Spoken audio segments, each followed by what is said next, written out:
Should we prepare for...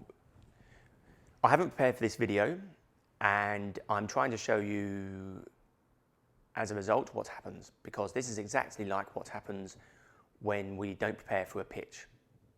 When we don't prepare for a pitch, we need to think in our heads about what we're going to say, and as a result, I will say words that are needless. I'll just speak for the sake of speaking, which means I'm verbose and I'm not concise and my message is lost. You'll see that my body language is kind of shrunken, a bit refrained. I will I'll speak less clearly. My tone of voice will be a bit more quivery, and I'll probably use things like props and slides.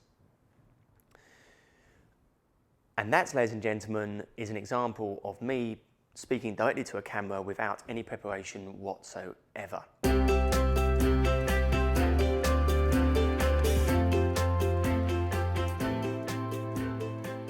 The question we're trying to address here is whether or not we should prepare for our pitches or whether or not we should wing our pitches. Why on earth would you want to wing a pitch? Good question. Answer: 2 reasons.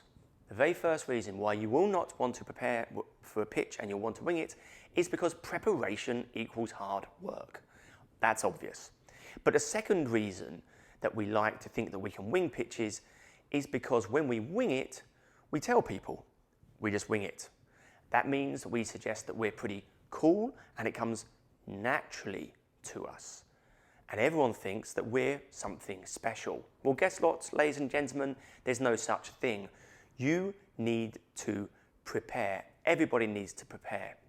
I recently watched a television episode from Amazon, Grand Tour, with Jeremy Clarkson of Top Gear fame. And in that, they videoed him not preparing for a clip at all. And what happened?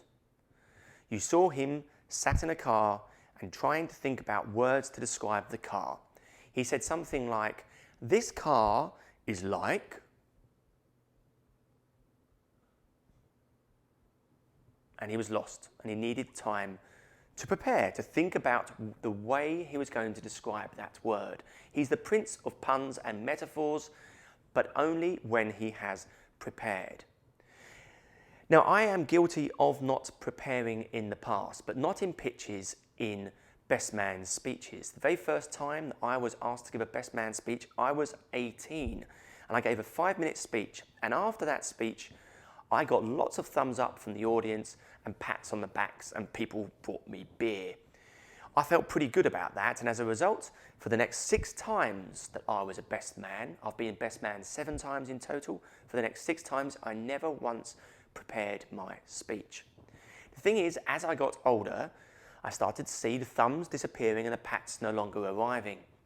I discovered that people's expectations had risen, and at the age of 32, I really needed to be pretty good at delivering a speech because I was a grown adult. People thought, why isn't Andrew doing his friend a good service and describing him and his nature and all the good things that you should bring up in a best man speech? I'm not going to attempt it now. After 7 speeches in total, 7 best man speeches, I now realise what a golden opportunity it is to have all of those people in the room listening to you, and how much I wasted every single one of those opportunities. It's not to say that we don't say some good things, it's just that we don't say enough good things about that person. And in a pitch, what will happen if you wing your pitch, you will say some things that are good. But I guarantee every time that you leave that room, you can look back on that pitch and say to yourself, or wish I said, or I should have said, I remember, I should have said, next time I'll say that. But if you wing it, next time you won't say that. We must always prepare our pitches.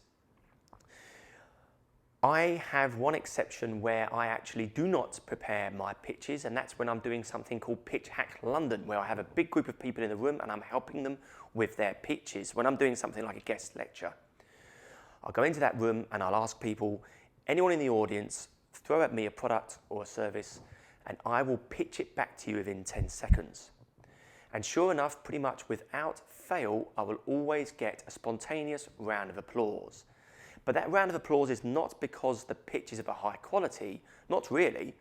It's because the audience appreciates that I can actually form a pitch within that period of time. They know it's spontaneous. And when you go to see an investor, when you go to see a prospect, when you go to see a client, and you pitch into them, they do not expect you to improvise. They expect you to have prepared. So do yourself a good service and do your audience the good service of preparing your pitch. And remember the saying of the special forces: proper preparation prevents poor performance.